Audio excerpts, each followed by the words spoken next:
Hello friends, आपका फिर से स्वागत है हमारे चैनल में। जैसा कि आपने पहले वीडियो देखा था, हम पर्टिकुलर बिजनेस वाइज भी वीडियो हम अपना धीरे धीरे करके डाल रहे हैं। तो ऐसे लोग जो कि बेसिकली एक्सपोर्ट का बिज़नेस करना चाहते हैं, जो कि आपको पता है आज के टाइम में इवन कोरोना काल में भी एक्सपोर्ट हो रहा है। एक्सपोर्ट को गवर्नमेंट ने छूट दी है कि वो कर सकता है। तो एक्सपोर्ट का बिज़नेस अभी भी प्रमोट हो रहा है। इंडिया से धीरे धीरे एक्सपोर्ट बढ़ता जा रहा है। आपने किसी ने ऐसा देखा है कभी अपनी लाइफ में कि कोई बंदा एक्सपोर्टर है और वो गरीब है? तो जो भी बंदा एक्सपोर्ट का बिज़नेस करता है, क्योंकि एक्सपोर्ट में रिवेन्यू अच्छे हैं, इंसेंटिव अच्छे हैं, अर्निंग अच्छी है, इसलिए जो भी एक्सपोर्ट का बिज़नेस करता है वो बंदा, ये समझ लीजिए, ऑटोमेटिकली हाई लेवल का बंदा कुछ एक साल में बन जाता है। तो जो पर्सन एक्सपोर्ट का बिज़नेस करना चाहते हैं या फिर इंपोर्ट का बिज़नेस करना चाहते हैं, तो उन लोगों के लिए कुछ रजिस्ट्रेशन है जो कि मैंडेटरी है। अपार्ट फ्रॉम बिजनेस रजिस्ट्रेशन, आपको कुछ रजिस्ट्रेशन ऐसे हैं जो कि मैंडेटरी हैं। अगर आप वो नहीं कराओगे तो आप ना एक्सपोर्ट कर पाओगे ना इंपोर्ट कर पाओगे। उस रजिस्ट्रेशन का जो नाम है वो है import export code, IEC, short में बोलते हैं IEC कोड। IEC कोड कह लो, इंपोर्ट रजिस्ट्रेशन कह लो, एक्सपोर्ट रजिस्ट्रेशन कह लो, और एक्सपोर्ट लाइसेंस कह लो, IEC कोड कह लो, ये सारे इसके नाम हैं। तो नेवर कंफ्यूज कि मेरे को इंपोर्टर का लाइसेंस चाहिए या एक्सपोर्ट का रजिस्ट्रेशन चाहिए। तो जब भी ये बात आए, ये मान लीजिए कि वो IEC की बात कर रहा है। तो जो IEC आप लेते हैं, इंपोर्ट एक्सपोर्ट कोड जो आपको लेते हैं, इसकी जो मेन अथॉरिटी है वो आपकी कौन सी है? DGFT। DGFT होती है director general of foreign trade. क्योंकि भाई आप इंपोर्ट करेंगे या एक्सपोर्ट करेंगे तो फॉरेन करेंसी का इन्वॉल्वमेंट आ गया, नंबर 1। नंबर 2, आप फॉरेन के साथ ट्रेड कर रहे हैं, इंडिया के बाहर आप ट्रेड कर रहे हैं, चाहे आप इंपोर्ट करें चाहे आप एक्सपोर्ट करें। तो जो director general of foreign trade है, वो उसको ये पावर दी गई है कि वो आपको परमिशन दे एक्सपोर्ट और इंपोर्ट करने की। परमिशन कब मिलेगी? जब आप IEC कोड DGFT से ले लेंगे। तो इसलिए आपको कोई भी बिजनेस एक्सपोर्ट या इंपोर्ट का करना है तो IEC सबसे पहले लें। First initial requirement IEC। अब क्या होता है, अच्छा, बहुत लोगों के साथ ये प्रॉब्लम आती है, मैं आपको बता दूं। जैसे कि हमने सर्विस दे दी, कोई इंडिया के बाहर का बंदा है, हमने उसको सर्विस दे दी, ठीक है, सर्विस भी दे दी हमने। अब क्या हुआ, बंदे ने पैसे भी दे दिए। आपके जो पर्सनल अकाउंट है उसमें मान लीजिए लेट सपोज $1000 उसने आपको पे ऑफ कर दिया, आपको पैसा $1000 दे दिया। अब आपको तो बड़ा खुशी हो रहा है कि भाई मैंने IEC रजिस्ट्रेशन भी नहीं कराया, इंपोर्ट एक्सपोर्ट भी नहीं करा, क्योंकि ज़रूरी नहीं है कि आप गुड्स बेचें। अगर आप सर्विस भी दे रहे हैं इंडिया के बाहर तो वो एक्सपोर्ट ऑफ सर्विस हो गया, उसके लिए भी IEC मैंडेटरी है। अब आपने तो IEC लिया नहीं, आपने सर्विस दे दी किसी बंदे को, कोई भी, मान लीजिए let suppose consultancy, HR service, any service, तो उसने, बंदे ने आपको खुश होके $2000 दे दिए या $1000 दे दिए। $1000 आपके अकाउंट में आ गए, आपने कहा अकाउंट में क्रेडिट हो गए, आपने बैंक स्टेटमेंट देख लिया, मैसेज आ गया, आप बहुत खुश हो गए। आप बैंक के पास जाएंगे उसको विड्रॉ करने के लिए, बैंक आपको देगा ही नहीं पैसा। बैंक कहेगा ये पैसा आया कहाँ से है, पहले तो ये बताओ। भाई पैसा आपके पास $2000 आए हैं, मान लीजिए लेट सपोज $2000, डॉलर की तो वैसे भी बहुत डिमांड है, तो आए कहाँ से? बैंक आपसे पूछेगा। आप कहोगे मैंने सर्विस दी थी, तो बैंक कहेगा आप एक्सपोर्टर हैं, तो आपसे वो कहेगा सर आप IEC ले आइए, हम आपको तब रिलीज़ कर देंगे पैसा। तब आप जाओगे ये IEC बनवाने अपने नाम से। जब आप IEC का सर्टिफिकेट बनवा लोगे तो बैंकर आपको पैसा दे देगा। तो आपको पता भी नहीं चला, डायरेक्टली इनडायरेक्टली आप एक्सपोर्टर हो गए। तो ये था केस सर्विसेज का। अब जब आप IEC बनवाने जाओगे, नॉर्मली कितने दिन लगेंगे? 1 to 2 days लग जाते हैं।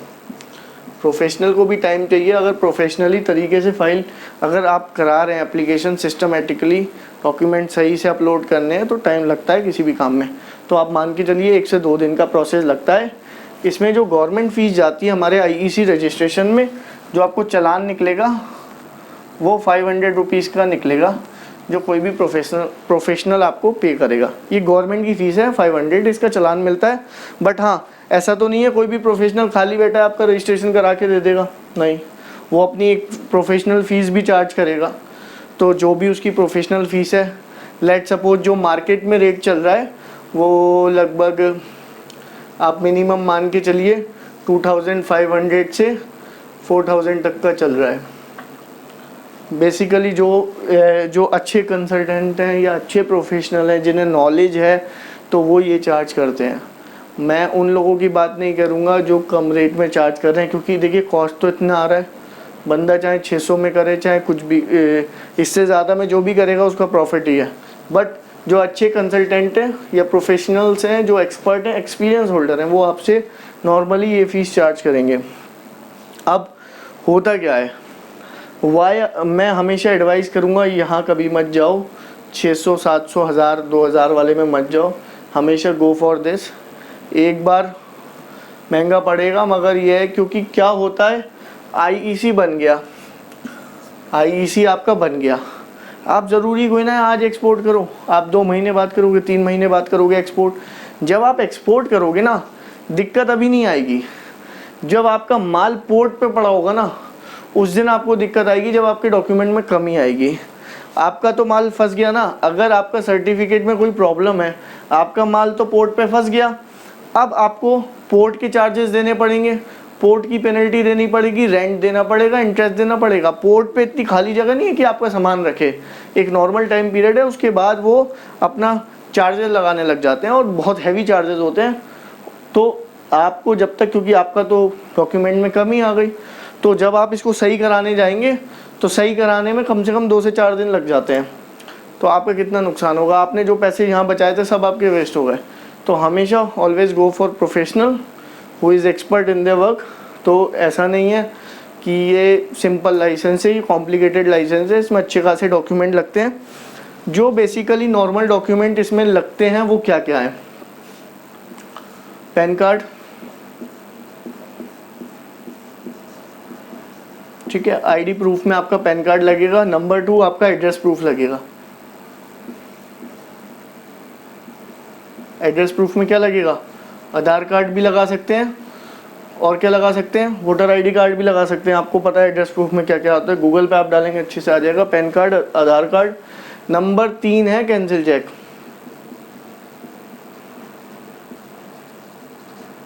जो आपको लगाना है, ये बेसिकली कुछ मैंडेटरी डॉक्यूमेंट हैं जो लगाना है।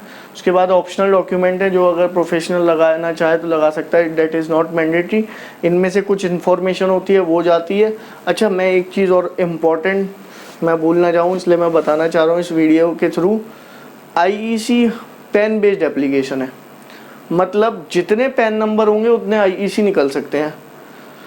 कभी भी कोई भी एक बंदा किसी टेक्निकल इशू की वजह से, इसमें कई बार टेक्निकल इशू आ जाता है, तो टेक्निकल इशू की वजह से अगर 2 आईईसी ले लिया तो 2 आईईसी लेने की जो पेनल्टी है ना वो है 50,000 रुपीज़। अब आप सोच लीजिए, छोटी सी गलती, पैसे बचाए आपने कितने, पेनल्टी 50,000 कौन भरेगा, कोई प्रोफेशनल नहीं भरेगा, आपको अपनी जेब से भरनी पड़ेगी। तो ये ध्यान रखिए कि पैन बेस्ड एप्लीकेशन है, जिस पैन नंबर पे एक बार आईईसी ले लिया है उसी पैन पे आईईसी लें। और अगर धोखे से 2 आईईसी ले लिए हैं और आपको पता लग गया है, फ़ौरन उसको कैंसिल करा दीजिए। 2000 3000 जो भी खर्चा है कैंसिल कराने में, क्योंकि कैंसिल है ना, कैंसिल ऑनलाइन नहीं होता आईईसी, कैंसिल आईईसी ऑनलाइन नहीं होता। आपको डिपार्टमेंट प्रोफेशनल जाएगा, कराएगा, 2 4 5 हज़ार जो लेता है दीजिए, उसको कैंसिल कराइए, नहीं तो वो आपकी लाइबिलिटी बन जाएगी फ्यूचर में जाके। तो हमेशा ध्यान रखिए एक आईईसी होना चाहिए। जब आईईसी बन जाए अपने सर्टिफिकेट को ऑनलाइन वेरीफाई ज़रूर करें। जब आप वेरीफाई करते हैं तो उसमें चेक करिए जो पर्टिकुलर्स आपने दी थी वो पर्टिकुलर्स आपके आईईसी की सर्टिफिकेट में हैं या नहीं है। नहीं हो तो उसको तुरंत मॉडिफाई कराएं, गलत कोई भी इंफॉर्मेशन है उसको रेक्टिफाई कराएं, क्योंकि जिस दिन आप एक्सपोर्ट करोगे उस दिन आप इसको सही नहीं कराओगे। आपके पास डॉक्यूमेंट सारे पहले से ही करेक्ट होने चाहिए। आईईसी ले लिया, एक चीज़ और ध्यान रखिए, जीएसटी लीजिए, एक्सपोर्ट कर रहे हैं ना, जीएसटी लीजिए, मैंडेटरी है, बिना जीएसटी के एक्सपोर्ट मत करिए। तो जीएसटी इज़ नेसेसरी। कई लोग कहेंगे बिना जीएसटी के कर लो, बट प्रैक्टिकली आपको आगे चल के प्रॉब्लम क्रिएट होने लग जाएगी। तो जीएसटी रजिस्ट्रेशन कराएं, जो काम तरीके से होता है उसको तरीके से करें, 2 जगह 3 जगह डिस्कस करें तब काम करें और सही तरीके से काम करें। तो जीएसटी आईईसी दोनों डॉक्यूमेंट मैंडेटरी हैं, ये दोनों अपने पास रखें तभी एक्सपोर्ट करें। और सबसे बड़ी चीज़, जब एक्सपोर्ट करें तो बिल की रिक्वायरमेंट वेरी इंपॉर्टेंट है। एक्सपोर्ट के बिल बिल्कुल अलग तरीके से बनते हैं, तो उसकी मैं एक अलग नेक्स्ट वीडियो बनाऊंगा जिसमें मैं आपको बताऊंगा एक्सपोर्ट के बिल कैसे बनाएं, क्या क्या चीज़ें हैं ध्यान में रखने की एक्सपोर्टर के लिए स्पेशली, क्योंकि बिल अगर तरीके से नहीं बनाएंगे तो आपको नहीं पता कि आपको कितना ज़्यादा लॉस होने वाला है। तो आप हमारा चैनल सब्सक्राइब कर सकते हैं, जिससे बेल आइकन पर क्लिक कर दीजिए, नोटिफिकेशन आपको मिल जाएगा जब भी हमारी नेक्स्ट वीडियो